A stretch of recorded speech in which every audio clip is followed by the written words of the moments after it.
For decades, the name Sean Combs, Puff Daddy, P. Diddy, or just Diddy, stood for the American dream, a self-made mogul who rose from Harlem to global icon. He built an empire that shaped music, fashion, and media, defining hip-hop culture for a generation. But that narrative has collapsed. Once celebrated for his success, Combs now faces disturbing allegations and federal charges that have shattered his image.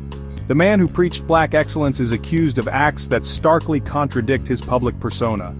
Federal raids, lawsuits, and a shocking video have stripped away the luxury, exposing a legacy in turmoil. This is the story of Sean Combs.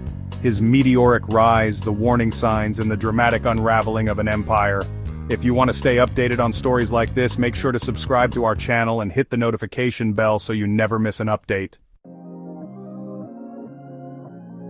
Born in Harlem, Sean Combs learned hustle early, losing his father to violence and watching his mother work tirelessly.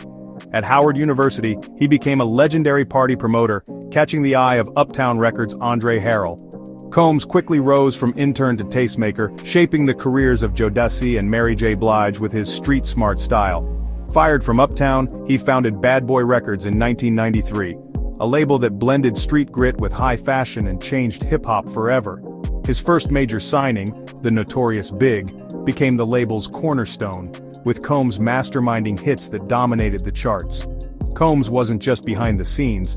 As Puff Daddy, he became the face of Bad Boy, embodying the lifestyle he sold. He redefined what it meant to be a music executive, merging producer, performer, and mogul into one. Bad Boy's success set a new blueprint for hip-hop, inspiring a generation to chase both art and enterprise.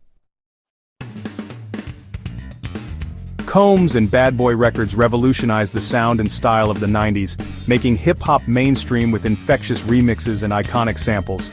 Songs like Juicy and Mo Money Mo Problems became cultural touchstones, blending nostalgia with new energy. His music videos, directed by legends like Hype Williams, showcased black opulence and set fashion trends worldwide. Combs' influence extended beyond his label, producing hits for Mariah Carey, Jennifer Lopez, and Usher, breaking genre barriers. But his relentless ambition created a high-pressure environment, pushing artists and staff to their limits. This drive built an empire but also sowed seeds of conflict and controversy. The same intensity that fueled Bad Boy's rise would later cast a shadow over its legacy. Cracks in Combs' empire appeared early. In 1991, a tragically oversold basketball event he promoted led to 9 deaths. He was found civilly liable. The murder of the notorious Big in 1997 devastated Combs personally and professionally, ending an era for Bad Boy. The East Coast-West Coast feud and Biggie's death intensified scrutiny on Combs and hip-hop's violent undercurrents. Legal troubles followed, including a 1999 nightclub shooting. Combs was acquitted, but his protege Shine went to prison.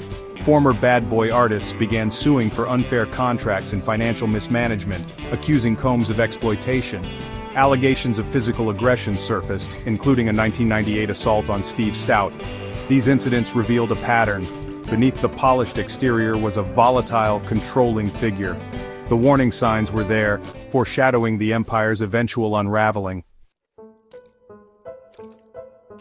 As Combs expanded into fashion and spirits, controversy followed. Legal disputes, public altercations, and accusations of a toxic work environment.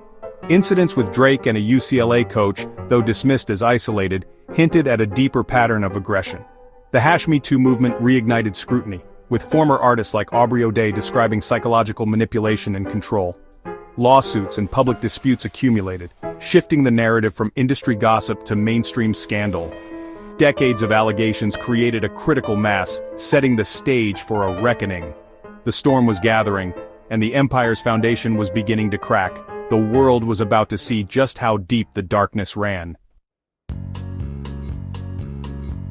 The turning point came in November 2023, when Cassie Ventura filed a lawsuit accusing Combs of a decade of abuse and sex trafficking. Combs settled within a day, but the move only fueled public outrage and inspired more accusers to come forward.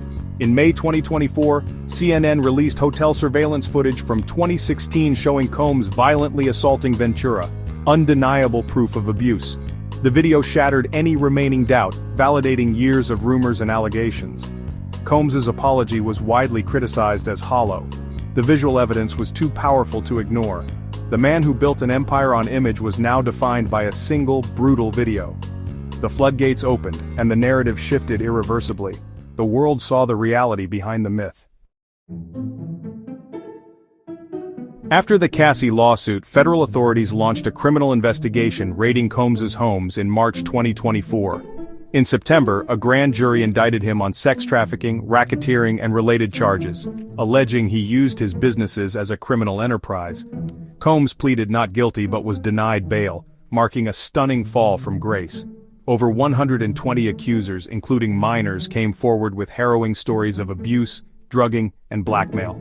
The racketeering charge suggested a systematic operation, not isolated acts. If convicted, Combs faces life in prison. The trial promises to be a landmark moment, forcing a reckoning for both Combs and the industry that enabled him. The fallout was swift. Combs' brand collapsed as partners, sponsors, and collaborators cut ties.